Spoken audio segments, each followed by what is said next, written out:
Good. What's your name? Steve Riley. Hey, Steve. Yeah, so you're captain of Ocean Rescue. Oh, all right, great. And so tell us about Ocean Rescue. We're an organization of volunteer lifeguards on duty all year long. We answer any water emergency 911 calls that go out in the town of East Hampton. Okay, and so how does that work? So now I'm on the beach and I'm on Kirk Park or some one of the parks, beaches, and East Hampton, meaning from East Hampton to Montauk. The town of East Hampton, right. Okay, and so you know, I went out there. There's really no lifeguard in the area that I'm in. Who would I call? What do I do? You dial 911. 911 calls come right to us. They go to Central Station and we get paged out for a swimmer in distress or any kind of person in the water that's in trouble. And are you the only people, if I called 911 from the beach? Are you, in other words, you're volunteers? Now, is there a professional lifeguard community as well? During beach hours, from 9 to 5, the beaches are protected in certain areas that are obviously where lifeguards work. And then we cover in between the beaches if there's any emergencies in unprotected beaches, and then after hours. Okay, what's how did this get going? Who started a volunteer group that is so wonderful? 8 years ago. Actually, it came up with there were some hurricane conditions at Main Beach one year, and some kids got in trouble. And it was after hours. Some people went in after them. A couple of policemen went in after them, and they got in trouble. Some lifeguards came down and got everybody out of the water. So it was something that came up. My cameraman, you might have to rescue him in a second. The water's starting to come up here. Come on back a little bit more, Greg. Well, we can see a real rescue right here, right now, with the cameraman. Right, so. And then it was just a thought that came by. With it was talked about with John Ryan Jr., who's the town chief lifeguard, and a couple of the members of the town, a couple of policemen represent from the town, Chris Tracy. A.J. McGuire and Ed Michaels from the Marine Patrol, and it was pretty much very put well together. With that. Making sure you know all the guys. If you forgot somebody, call me. Okay, and Not it was pretty much put together. And it's, as far as we know, in the United States, we don't know of any other volunteer organization that does what we do.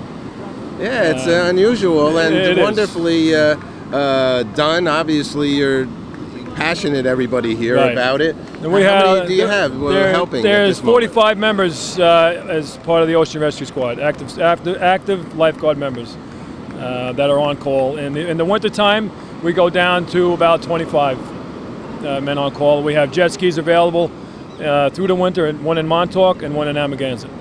And how do people, I mean, it's not in essence, or there probably is, now that I think about it, I mean, you need equipment as well, right? Do you bring equipment? What kind of equipment do you bring? We each have all the members, active members. You have a kit that you have with you, carry in your truck or in your car. It has a torp with it, a rescue torp, fins. What does it say, the first one? A torp. It's a rescue torp, like a can with the rope. Okay. That the lifeguards use. All right. And fins and whistles, and basically that's all you need. And then in the same time, does the 911 call? I passed out about 2 weeks ago, and they had the volunteer EMS come over and give me a hand. Yes. So do they then call them as well? Because it's paged, right? It's paged out. We are Ocean Rescue gets paged, but also it'll go through the chiefs of the town and ambulance. And then we assist to that. We drill once a month. The squad meets once a month through the year. We do drills in the ocean. We do combine some drills with the East Hampton dive team, the police dive team, and the ambulance. So what do you suggest for somebody that's, I guess, one has a cramp? What do you suggest for them to do out in the water?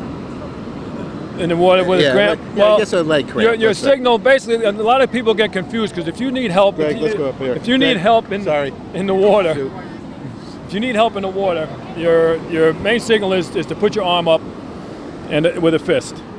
Okay. And that's how lifeguards know you're in trouble. If you're out in the water and you're waving, a lot of times somebody's going to wave back at you. Right? Okay. Really, you're in trouble, you want a fist up in the air to show that you need assistance. Lifeguards will look at you if they think that you're in trouble. They might give you a whistle, and basically a tap on the head, or somebody will put their hand up that they're okay. But still, they'll watch them to make sure that they're going to get in okay. Most of our trouble is people that they get caught in rips.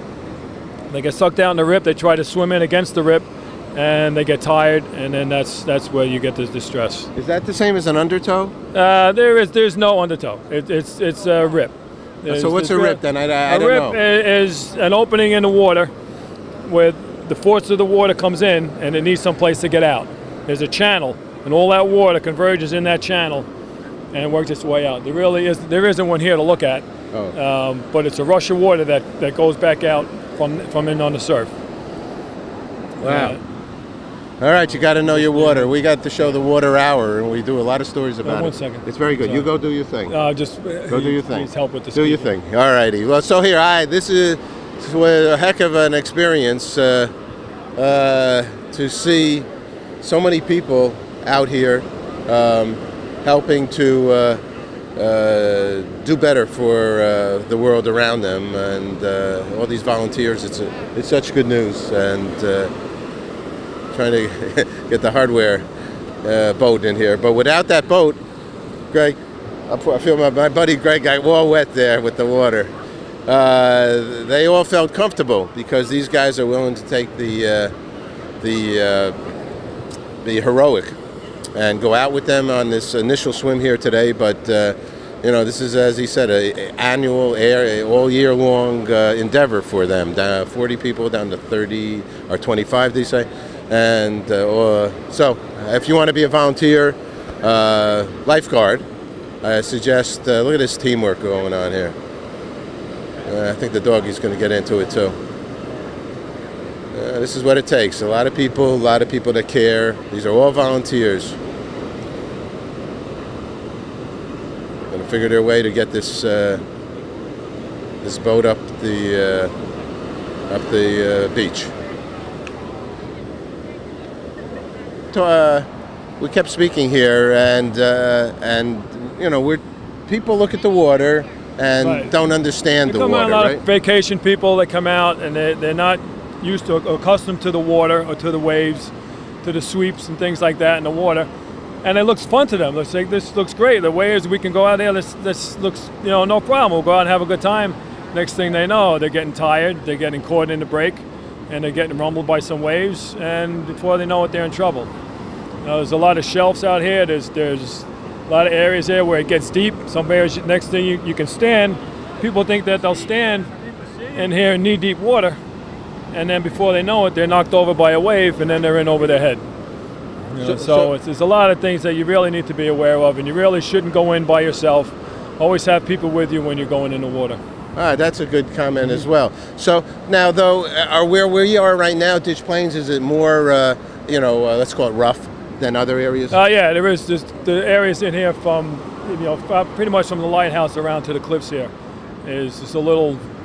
The lifeguards here are a lot busier than they are at other beaches in town. Okay, but now going to our beaches, our other beaches, in general, or somebody's beach, they say, in Jones's Beach. I remember when I took my first, I walked out and then a wave hit me. I fell over and I did a couple tumbles, right? And then I said, "Whoa, what's going on here?" Right? That's a wake-up call, right? Yes, it is. And so, what do you do? Do you try to figure? This is what I do. I try to figure out where to. Well, let's say they're smaller waves. Right. I try to either get in front of it. On either side. If you can get outside the break, that's good. If you get outside the break and signal to somebody for help, you'll be a lot better off outside the break there. Just if you can float, than just staying out there. Somebody from the beach will see you, or they can see you with your arm up that you need help, and then somebody can get out there to help you. Okay, and I'm sorry. No, so a lot of times if you're in the break and you can drift and go with it. Eventually that'll take you in. It might take you in a half a mile down the beach, but you're going to work your way back into shore. Okay, so that's in a more difficult situation. Just on an everyday basis, though, when you go out there and it's it's the smaller waves. Okay, I don't know what they say, 1 foot high waves, or white caps or things like that. What should you do? I mean, just like if the waves aren't so bad, just get past them. The waves aren't so bad. You can see. As far as what the waves are doing, you feel comfortable in there. If you don't feel comfortable in there, obviously don't go in. Okay. If you feel comfortable in here in the break, depending on what the tide is, if the high tide or low tide, a lot of times in these areas, when it's low tide, you can walk out to the bar and you can stand out, probably 200 yards off the beach here, and you can stand up. We got a bar out there? I can get a pina colada out there? There you go. What are we doing this for? All right, thank you very much. Okay. Thank you. You're welcome. So your name is? Amanda Husline. Okay, hi, we're here with Amanda Husline. Yes. Hi, how are you? I'm doing well. How are you? Oh, good. I saw you were busy all day, all morning here, and I just heard that you're involved with the website for the organization. Yes, I am. I'm helping put together our website. It's www.ehvors.org. It stands for East Hampton Volunteer Ocean Rescue Squad, and we're just putting pictures. We're trying to get together a lot of our information on some of our past results. We have links to register for all of our races on active.com. There's lots of information on our history, on where we're going, what we're doing. There's also links for HLA, for our junior lifeguard program. So we're just pretty much gathering tons of information for anything that Ocean Rescue is involved with on our website. Junior Lifeguards for volunteers organization, for your organization? It's a junior lifeguard program that the town of East Hampton runs. That's for kids from 9-year-olds to 14. And it's all run through the town, and it's all about ocean awareness with kids. We take the kids, they go to tournaments, junior lifeguard tournaments. We have, right now we have 40 to 50 kids going to California for the Junior Lifeguard Nationals in the beginning of August. And we assist them down there, and it's a great time. Hallelujah. You guys are doing such a great job. Congratulations. You are all about good news. Thank you very much. Okay. Thank you. Hi, I'm here with Maureen Rutkowski. Hi, okay, I'm trying. I'm doing great. Because of you, I knew about this event. And with your emails, because you're overseeing the Montauk Community Playhouse, is that right? I do. I work for the Montauk Playhouse Community Center Foundation. It's a long one. Yay, all righty. And you guys are doing so great, and we're so happy because tell us a little bit of the history, because you've taken what was one at the time a phenomenal building. Mm-hmm. It went into a hiatus phase and actually a deterioration phase. Absolutely. And has made a comeback from the first indoor tennis courts created by Carl Fisher here in America. And it's a magnet right across from the train station, right next to the fire station, and down from the Montauk Manor. So absolutely. So tell us about the organization. We're so happy, and congratulations, and thank you for doing it. Thank you. Well, the foundation started back in 1999 when the building was donated to the town of East Hampton, and from that point on, we began raising funds to put a community center in the building. Back in 2004, the town agreed to save the building. And they built in a community center in half the space with the gymnasium, the senior nutrition center, senior and child daycare, body tech fitness, manual and sports physical therapy. In the other half of the building is still sitting empty. We are raising money to put in a 5-lane lap pool and recreation pool, and above that a 299 seat. See, when you save something that's good, look at this would not be happening this morning. And the seniors would not have a place to go. And the little kids wouldn't learn how to swim. And so if you have anything worthy of saving in your town, in your community, a facility, don't put up another high-rise.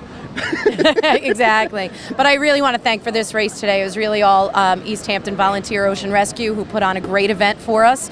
They approached us last year and offered to do this as a fundraiser for us, and we feel it's a great fit. It brings in a whole other group of people to help fundraise for the Playhouse, so we're thrilled. All right, so today's like about the 24th or so of July. Yep. We're in Montauk, and now the Montauk Community Playhouse has some upcoming events. Why don't you tell us about those, because people can then participate, they can contribute, and what's the website again? MontaukPlayhouse.org. Okay. So what's happening coming up? What's happening? We've got our second performance in our four performance series of Family Fest that takes place this Thursday. It's Peter and the Wolf. And we have the Hampton Chamber Orchestra coming out. It's a 25-piece orchestra. We've got a local ballet school performing, and we have Catherine Halliburd, who is the author of the Angelina Ballerina book series, and she's going to be our narrator. She'll also be there signing books. And we have that, and then for the next 2 Thursdays after that, we've got a couple more events. We have our Harbor Lights Gala coming up on August 7th, where we're paying tribute to Edward Albee. And on August 22nd, Paddlers for Humanity has taken us on as a beneficiary for their stand-up paddleboard challenge race that will be at Navy Road. You can find that on our website. And the Montauk to Block Island Paddle Challenge, also Paddlers for Humanity has signed us on as a beneficiary. So we're thrilled. We've got a lot of different groups kind of taking us on and as friends and helping us fundraise for this worthy cause. Yay! Okay, Yay. Maureen, thank you very much. Thank you so much.